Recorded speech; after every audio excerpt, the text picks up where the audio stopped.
YouTube channel aku. Jadi, seperti biasa di video kali ini aku mau nge-share ke kalian tentang video-video horor lagi. Sebelum aku lanjut ke videonya, aku minta tolong sama kalian yang belum subscribe aku bisa klik tombol subscribe yang ada di bawah supaya aku bisa bikin video menarik tiap minggunya.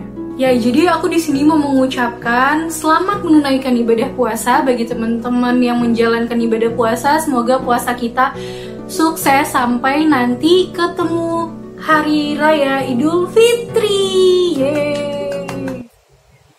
Ya, pokoknya gitu. Oke, jadi di video kali ini aku bakal nge-share ke kalian tentang, ini bukan pengalaman aku, kebetulan ini pengalaman adik sepupu aku yang dia tuh kuliahnya ngambil keperawatan di daerah Jawa Tengah. Ini pengalaman dia pas dia lagi praktek di salah satu rumah sakit di daerah Banyuwangi. Oke, jadi ini kejadiannya tuh sekitar setengah tahun yang lalu di salah satu rumah sakit di Banyuwangi yang kita nggak bisa sebutin nama rumah sakitnya apa. Nah, jadi kejadian ini itu di salah satu ruangan Central Stroke di mana dia itu lokasinya di lantai 1. Jadi di lantai 2-nya itu di atasnya dia untuk ruangan rawat inap penyakit dalam, dan di lantai 3 itu seperti ronsen dan lain-lain. Nah, kebetulan rumah sakit yang tempat adik aku praktek ini itu memang di Banyuwangi itu terkenal banget sama rumah sakit angker gitu di sana. Terus ini awal mulanya pas adik aku itu disuruh nganterin pasiennya ke lantai 3. Ini dia dari lantai 2 kan. Terus pas waktu dia naik lift nih dari lantai 2 ke lantai 3 tuh ya awalnya nggak apa-apa, tapi pas dari lantai 3 ke lantai 1 dia mau ke ruangan, pokoknya ke suatu ruangan yang harus ke sana, kalau nggak salah ronsen, itu dia kan ngelewatin 3, 2, sama 1 dong. Nah, pas dia pencet ke ruangan 1, itu si liftnya tuh malah berhenti di lantai 2, dimana sebenarnya kalau misal perawat di sana tuh udah mengingatkan mereka supaya kalau misal mau nganter pasien lebih baik kalian lewat tangga darurat aja, jangan lewat lift. Soalnya banyak yang bilang kalau misal di lift di rumah sakit itu tuh angker gitu. Padahal posisinya waktu itu tuh dia nganterin pasien sekitar pokoknya jam 12 siangan, jam 12 sampai jam 1 siang gitu.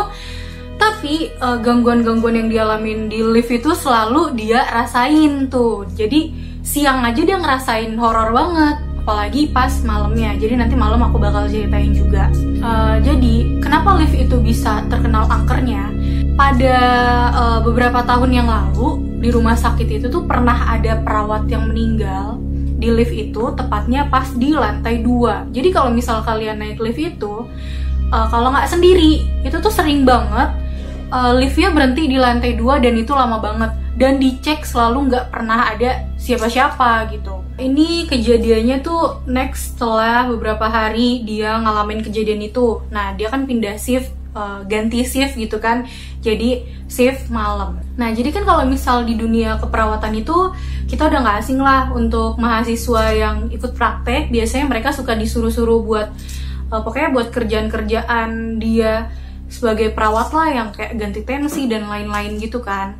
Nah, ini kejadiannya pas waktu malam sekitar jam 12 atau jam 1 malam.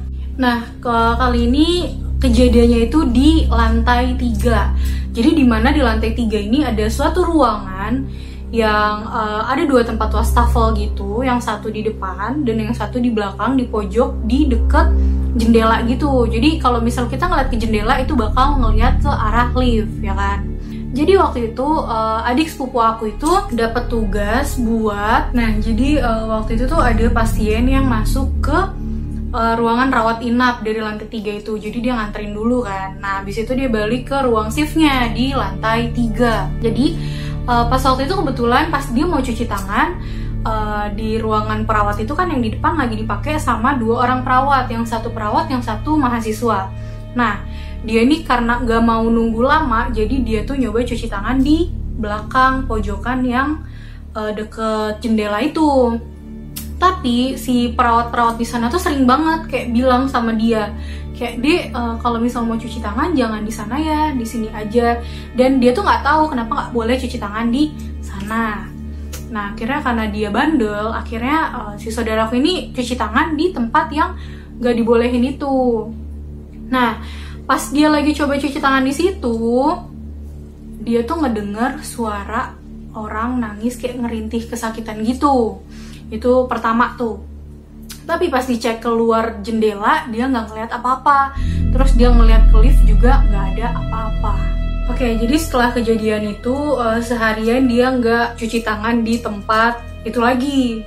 Nah tapi besoknya pas waktu ada pasien yang masuk lagi ke bansal ya, kalau misal mereka sebutnya ke kamar gitu, dia tuh disuruh ngambil bed sama perawat ke ruangan kayak ganti bed gitulah. Kan biasanya kalau kita masuk rumah sakit itu biasanya si spraynya tuh suka diganti dulu sebelum kita masuk. Nah jadi adik aku tuh ngambil spray dulu kan.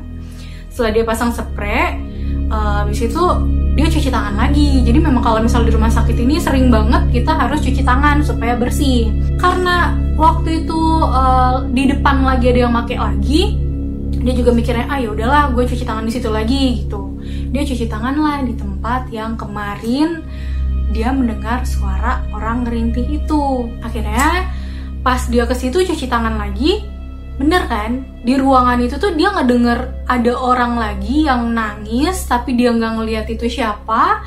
Dan kayak di rumah sakit tuh sering banget dia ngedenger suara-suara cewek nangis yang suaranya tuh kayak gini.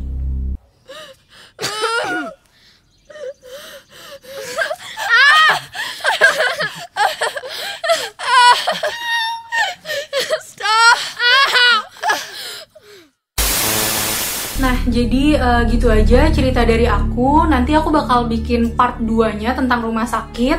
Nah, buat kalian yang udah nonton video ini, aku minta tolong klik dulu tombol like-nya dan jangan lupa share ke seluruh sosial media yang kalian punya. Nah, jadi kalau misal menurut kalian nih, rumah sakit itu sebenarnya kayak gimana sih? Soalnya aku juga pernah gitu punya kejadian di rumah sakit yang itu sampai sekarang aku nggak pernah bisa lupa. Itu benar-benar yang aku ngeliat suatu sosok itu gede banget, tinggi, yang aku nggak bisa jelasin kayak gimana wujudnya. Mungkin next aku bakal bikin video part tentang rumah sakit yang aku ngeliat sesuatu itu. Tapi memang sih banyak yang bilang kalau misal rumah sakit itu horor karena banyak kejadian-kejadian yang bisa kita bilang nggak masuk akal gitu, yang entah kita ngedenger suara apa di sana atau ada yang ngegangguin yang usil, ya kan? Jadi aku mau minta tolong sama kalian, kalau misal kalian punya cerita horor atau cerita tentang rumah sakit lagi, kalian bisa langsung kirim aja ke email aku yang ada di sini, atau bisa DM aku ke sini, atau kalian punya masukan bisa langsung tulis di kolom komentar. Oke, mungkin gitu aja video dari aku. Next aku bakal bikin video menarik lainnya. Dan see you, bye-bye.